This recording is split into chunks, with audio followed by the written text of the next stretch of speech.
Hi everyone, welcome back. In this next lecture, we'll look at a very complete but simpler example where we'll play with some real-world data set, but our goal will be to take this data and create some real value out of it.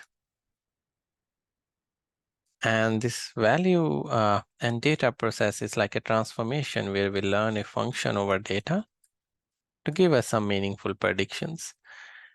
In reality, there are many different steps involved, and let us look at some of them through a very simple example data set.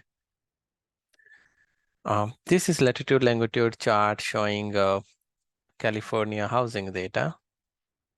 This housing data is not very large, but it's a medium-sized toy data set to play with many different ideas. It's a kind of simpler data set to learn the basic concepts. We have latitude and longitude, and along with that, we have plotted here the median household value or the price of the household at which kind of the house will be sold at a particular place. This is a scaled and clipped value which is being plotted. So we'll look at in the real notebook through Python what are the real values here, but you will see that in this kind of plot, the main things which we have are latitude values and longitude values and the price of the house. Given latitude values and longitude values, our goal is to predict what is the price of the house. Through this simpler example, we'll look at different steps. If we start with this data, the real data often requires some kind of feature engineering. We may start with data sets which are having different attributes or features in many different scales. We often bring them to a common scaling scheme. We have to take care of cleaning, missing data, and so on. Feature engineering, often bending on the size of data, may involve systems like Spark or Hadoop. And if it's a smaller data which can fit in your laptop memory, your computer memory, is often done using Pandas libraries. Further, after feature engineering, there is a very big class of models which we can choose from. And it's often not a good idea to directly jump into the most complex model. We often want to start with simpler. This kind of often gives us insights into data. Simpler models often don't overfit on the data. And from there, we often go towards more complex models, which finally improve the performance, but often come with more caveats in the form of more processing time, more complexity. The models are often becoming more and more harder to understand. After the choice of the model, we want to evaluate how well we are doing. Evaluation is often one of the very important tasks. In reality, this process actually goes again and again. Even when a first version of model is deployed by a company, let me write it as M1, it's in production, a second version of the model is often developed, and so on. This prod model is only updated when the M2 model is stable, known to be better performance, and so on. And so slowly, M2 becomes a prod model, and then M3 model is in development. This process goes on at different companies. Let me write it more concretely. So mathematically, given the data, we want to learn a function to give us the predictions. Depending on the class of the problem, this function can be further translated into many different categories. At a high level, we are here talking about supervised learning. But in practical scenarios, there is often unsupervised learning. There is reinforcement learning. These are different machine learning categories which are being used. Each of these categories translate the problem slightly differently. However, today's focus is on supervised learning. Supervised learning has several different subclasses further, more specifically classification and regression. Today, we are focusing on regression. There are other classes which are kind of subcategories, more like, for example, anomaly detection and so on, which is kind of a form of supervised learning, you can say, but the goal is to find needle in the haystack. But here we are focusing on a more simpler form of regression. Let us take a look at this data and understand many of these steps. Here, if you see, I'll fetch this data using a sklearn library. This is very widely used Python library, which we have been talking about in some of the past lectures. Taking the data from sklearn library, we will get X and Y coordinates. So X is the one with available attributes and Y is what we want to predict. More details are available at this link if you can understand the data more. But we'll see that this data has around 20,000 training points overall total. And there are 8 different attributes of training from which we can learn. For example, the attributes are not only latitude and longitude, there are other extra features present such as average occupation, population, bedrooms, number of rooms, household house age, and so on, from which we can predict what is the price of this house. Y is actually the price of the house, which is again scaled like we want to learn these values. What is the price? Here you can see that, for example, the median income is scaled. 7 or 5 is not actually the income, but it's scaled and capped at certain values. And in this data set, it's capped at 15. For example, 3 means actually 30K of median income. So here 8 means around 80K of median income, and so on. Further, we can visualize this data, its latitude and longitude data, many different ways. I've commented some of the visualization, but this visualization can also be enabled by you to some more insights. But here, let us look at the most important visualization where given X and Y, what is the price of the house? And again, price of the house goes up to 5. It's clipped and scaled and capped as well. But you see the most of the house ranges, the price exists in this range. Near the coastline, the prices are actually high, very high. And then when you go farther, prices in general becomes lower.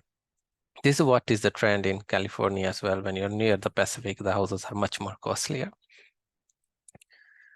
We can further describe this data set that there are these different attributes, but is the mean value, count value. A more very important thing is to look at the count. We see that all the values are actually present because the sklearn libraries already gave us values which are filled. In reality, these values may be missing and you might have to do imputation, missing completeness, and all those things. We can further plot these value histograms as well if you want. Here I have commented that out. Now, one of the first most important process is pre-processing the data. In here, I'm only doing scaling of the values because the ranges of the values may, even though they're clipped and scaled, but still it's better to do scaling with the mean and variance in coming into picture. The standard scaler is widely used. You can read more about in the documentation, but for example, this is how the scaling is applied. The X value, we subtract the mean of the data from it, and then finally use the as the variance to scale it out. Many different inputs are also expected by this standard scaler, like you can give it, for example, whether to use mean or not, whether to use STD or not, and so on. By default, it all are used. We transform the data. There are other things which can be added to this pipeline in sklearn. For example, imputation, any other post-processing which you are interested in the data can also be added. The sampling can be done in several different ways. Here we are doing random sampling using sklearn, but often in more complex data sets, you might have to control the sampling as well, such as stratified sampling. We'll look into these things in the next few lectures. For completeness, we are going with a simpler random sampling. We are using 33% of the data to test the models. Let us look at some of the very kind of extensive set of models. The simpler linear regression I have introduced in past few lectures, but let us look at decision trees, nearest neighbors, and random forest. The models are becoming more and more complex, and as we our regressions support vector regressions. We'll evaluate this model using mean square error. Here is evaluate function which I have defined. What it is doing is training a model, predicting using the model trained. We are also getting the error, and we are printing the error, that how good or bad this model is. But since this is a regression problem, it's very hard to just look at the error and say what is happening. So we are also plotting some of the predictions and the ground truth from the model. We are plotting around 150 values. Say this is a big data set, but 150 values will give us an idea how good the model is doing. Let us look at the linear regression model first. Linear regression, the mean square error is 0.54. It's not bad. Model is learning. You can see visually here that it is missing some of the peaks, but overall it is learning in general the trend, that what is the truth value and the prediction value, and here the truth and prediction are the household price, the price of the particular household. Decision tree, let us look how good it does. Decision tree as such is not that much better than the linear regression. It's almost similar, slightly better. But still, again, it's missing some of these peaks, which it should capture. But overall, the general trend is captured. Let us look at the k nearest neighbors. K-nearest neighbor will use the training data and find the nearest training data value and use its price as the current household price. Since we have around 20,000 household prices, it's a good enough estimator. You see the error has decreased to 0.4 from earlier 0.53. It's a good estimator, very simple estimator, but still it's not the best we can do for this data set. Let us look at a support vector regression, a more complex classifier than others which we have studied above. And as we also see, the classifier is more representative, more complex, the mean square error will further decrease. It also takes more time to learn as well. And as the data sets become larger and larger, it will take further more time. But error has even further reduced. And as we see, the plotting shows that the patterns are captured even slightly better. Random forest is the best model which we'll look in this notebook. Here, it's an ensemble. It creates many different decision trees. Again, it's one of the state-of-the-art model which we use in classical literature and often is a very good baseline to compare more complex neural networks. In this notebook, this is one of our best model. It takes more time to learn. It is training 50 different decision tree estimators. But you see the MSE error further even reduced to 0.26. If you want to get an estimate, we started with around 0.5 error and we finally reduced it up to 0.26. It's almost half of the error. But now you see it is capturing these peaks quite much well in the training and the prediction. And this was the test data which was not used by the model to learn at all. So it's kind of showing us how good the generalization of the model is, and it's doing pretty reasonably well. This more or less completes our this lecture, but overall we looked at an end-to-end example. Let me reiterate it here, that our goal was to start with data. We did some pre-processing in this case, so we were using a scaler, simple scaling, standard scaling we were doing. After that, we did train test split. I'm writing TT here, but it was using 30% of the data as test. This was a random split. In reality, you don't just want to go random. Split may depend a lot on the kind of problem you're after. Finally, we trained different models and we saw their evaluations. Often in regression and many other classes of model, visualization is often preferred along with the metric because we want to see with eyes what the model is doing. The metric can be misleading in many ways that, for example, the MSE error of 0.5 versus 0.2, it says that this is better, but what does that better mean? Is it actually capturing better peaks, or it just learned a better mean line over the data? It's often good to actually visualize and see what happened internally. I'll conclude this lecture here, and finally we will learn more other interesting things in the upcoming lectures.